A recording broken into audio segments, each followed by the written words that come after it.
खानदानी ससुराल। पंखुड़ी का ससुराल बहुत खानदानी है। उसके ससुराल में रीति रिवाज और कायदे कानून बहुत सख्त हैं। और हो भी क्यों ना, पंखुड़ी का ससुराल शहर के जाने माने और इज्जतदार लोगों में गिना जाता है। वहीं पंखुड़ी बहुत मनमौजी लड़की है। उसे बंधनों में बंद कर रहना बिल्कुल पसंद नहीं। लेकिन उसे क्या पता है कि उसकी शादी ऐसे घर में हो रही है जहां वो अपनी मर्जी से सांस भी नहीं ले सकती। एक दिन पंखुड़ी की सास शोभा ने उससे कहा, बहू, आज हमें एक प्रोग्राम में जाना है, तुम ये साड़ी पहन लेना। लेकिन माँ, ये तो बहुत हैवी साड़ी है। मुझे इतनी हैवी ड्रेस पहनने की आदत नहीं है। बहू, तुम्हें आदत नहीं है तो आदत डाल लो। देखो हमारे खानदान का कितना नाम है, कितनी पहचान है। अगर तुम कोई भी हल्की फुल्की साड़ी पहन लोगी तो कैसे चलेगा? लोग क्या कहेंगे? शोभा के ऐसा कहने के बाद पंखुड़ी को वो साड़ी पहननी पड़ी। हालांकि उसे साड़ी संभालने में बड़ी दिक्कत हो रही थी, लेकिन वो क्या करती। साड़ी के साथ साथ खानदान की इज्जत को भी तो संभालना है। इतनी हैवी साड़ी की वजह से पंखुड़ी ठीक से चल भी नहीं पा रही थी। तभी उसकी सास ने धीरे से उसके कान में कहा, अरे बहू, कैसे चल रही हो? ढंग से चलो, सब देख रहे हैं। माँ जी, इतनी हैवी साड़ी है, अब मुझसे चला भी नहीं जा रहा। अरे थोड़ी देर की ही बात है, ढंग से चलो और होठों पर स्माइल रखो। पंखुड़ी ने अपनी सास की सारी बातें मानी। ऐसे ही एक दिन उसने अपनी सास से कहा, माँ जी, चलिए ना कहीं घूमने चलते हैं, या फिर कहीं शॉपिंग के लिए। नहीं बहू, आज घर पर कुछ गेस्ट आ रहे हैं और वो लोग बहुत ख़ास हैं, इसलिए हमें उनके स्वागत की पूरी तैयारी करनी है और मेहमान नवाजी में कोई भी कमी नहीं छोड़नी। अच्छा, तुम किचन में जाकर देखो क्या बनवाना है। सभी नौकरों से बोल दो कि खाना अच्छा बनना चाहिए। जी माँ जी, मैं देखती हूँ किचन में जाकर।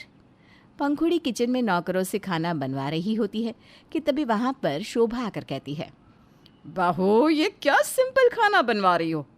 अरे हमारे ख़ानदान में मेहमानों के लिए इतना सिंपल खाना नहीं बनता। तुम चाइनीज़, इटालियन फूड भी बनवाओ और हाँ, बिरयानी ज़रूर बनवाना। शोभा पंखुड़ी को ऑर्डर देकर चली जाती है। पंखुड़ी सभी चीज़ों की तैयारी करके अपने कमरे में जाती है। तभी उसका पति राजन उससे कहता है, पंखुड़ी, तुम जल्दी तैयार हो जाओ, मेहमान आने वाले हैं। हाँ हाँ, बस हो रही हूँ। पंखुड़ी अलमारी में से एक सूट सलवार निकालती है। तब राजन कहता है, ये क्या निकाला है तुमने? ये सस्ता सा सूट सलवार पहनोगी? तुम्हें हमारे ख़ानदान की इज्जत का ख्याल है भी या नहीं? मैंने कितनी सारी अच्छी अच्छी ड्रेसेस बनवाई हैं तुम्हारे लिए, उनमें से कुछ पहन लो। राजन, मैं अपनी मर्जी से कपड़े क्यों नहीं पहन सकती? मुझे यही पहनना है। नहीं, तुम इतने सिंपल कपड़े नहीं पहनोगी। मैं तुम्हें एक ड्रेस निकाल कर देता हूँ, तुम वही पहनो। राजन पंखुड़ी को जो कपड़े निकाल कर देता है, पंखुड़ी को ना चाहते हुए भी वही कपड़े पहनने पड़ते हैं। थोड़ी देर बाद मेहमान आ जाते हैं तो सभी बैठकर खाना खा रहे थे। पंखुड़ी हाथ से खाना खा रही थी, तभी राजन उसे टोकता है, ये क्या कर रही हो? खाना खा रही हो? क्यों, क्या हुआ? वो तो मुझे भी दिख रहा है कि खाना खा रही हो, लेकिन हाथ से क्यों खा रही हो? तुम्हें हमारे खानदान की इज्जत का कुछ ख्याल है कि नहीं? राजन, इसमें खानदान की इज्जत कहाँ से बीच में आ गई? अब मैं अपनी मर्जी से खाना भी नहीं खा सकती। तुम अपनी मर्जी से कुछ भी खा सकती हो, लेकिन हाथ से नहीं। स्पून, फॉर्क, नाइफ है ना, उससे खाओ। हाथ से खाने से कितना गंदा लग रहा है। पंखुड़ी को अपने पति की बात अच्छी नहीं लगी और वो बिना खाना खाए वहाँ से चली गई। मेहमानों के जाने के बाद पंखुड़ी के ससुर रघुवीर ने घर में हंगामा मचा दिया। राजन, तेरी बीवी को खानदान की इज्जत का कुछ ख्याल है कि नहीं? इस तरह से मेहमानों के सामने से उठकर जाना कहाँ की तमीज है? ये सुनकर पंखुड़ी तेज आवाज में बोल पड़ी, पिताजी, मैं अपनी मर्जी से अपने तरीके से खाना नहीं खा सकती क्या? बहू, नीचे आवाज में बात कर। हमारे खानदान की मर्यादा का ख्याल कर। हमारे खानदान में कोई भी ऊंची आवाज में बात नहीं करता। पिताजी, मैं परेशान हो गई हूँ आपके खानदान की इज्जत संभालते संभालते। मैं अपनी मर्जी से ना खा सकती हूँ, ना कपड़े पहन सकती हूँ। मैं इस तरह से घुट घुट कर नहीं जी सकती। बहू, शर्म कर ले। अगर लोगों को पता चल गया कि तुम अपने ससुर से इतनी ऊंची आवाज में बात करती हो तो क्या इज्जत रह जाएगी हमारे खानदान की? माँ जी, आपके खानदान की इज्जत बचाने के लिए मेरे पास एक तरीका है। मैं आपके किसी भी मेहमान से ना मिलूं तो? ये घर छोड़कर चली जाऊं तो? राजन पंखुड़ी को कमरे में ले जाता है। उस दिन घर में बहुत लड़ाई हुई और सभी ने पंखुड़ी को बहुत उल्टा सीधा सुनाया। उस दिन पंखुड़ी ने ठान लिया कि वो अब सबको सबक सिखा कर रहेगी।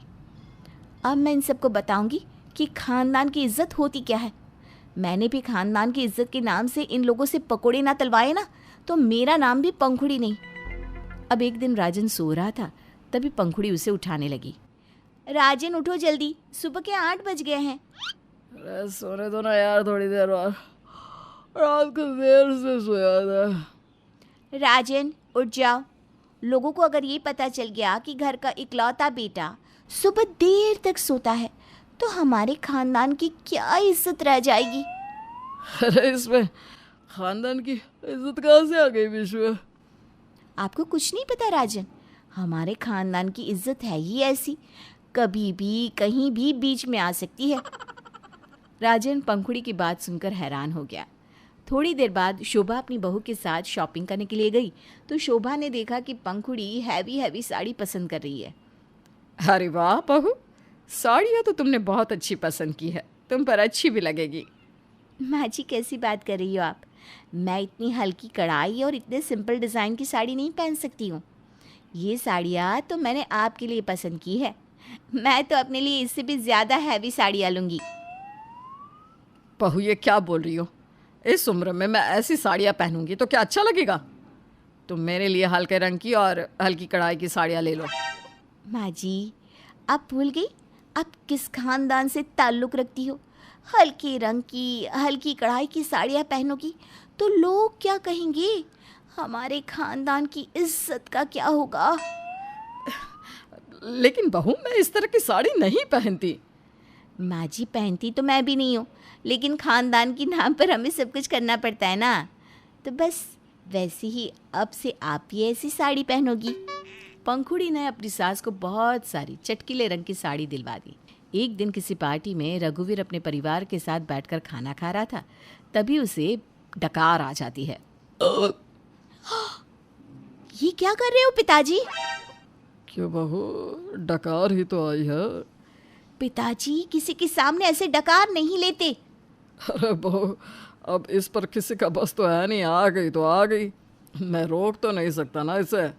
रोकना तो पड़ेगा पिताजी। आप ही सोचो हमारे खानदान की कितनी इज्जत है और यहाँ कितने लोग आए हैं। अगर किसी ने आपको ऐसे करते हुए देख लिया तो क्या सोचेंगे सब?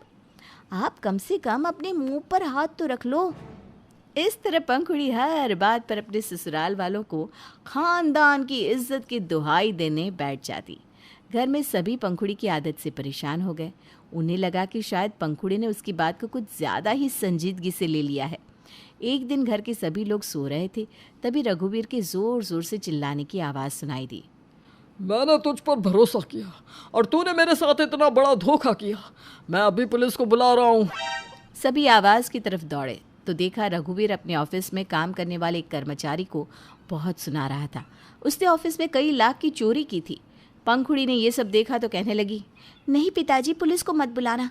अगर पुलिस हमारे घर में आ गई तो हमारे खानदान की इज्जत का क्या होगा?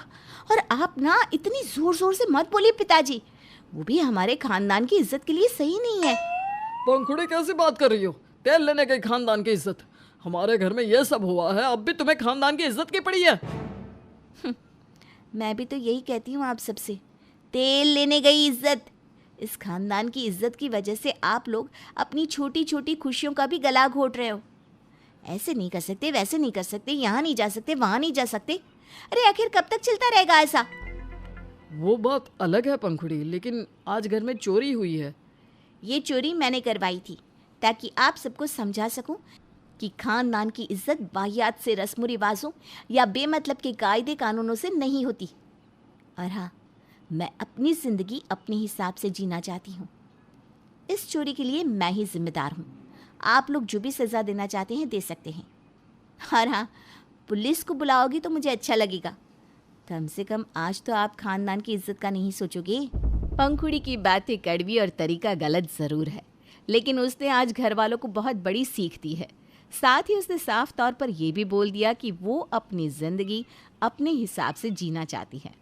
आपको पंखुड़ी का ये फैसला कैसा लगा, हमें कमेंट करके ज़रूर बताइए।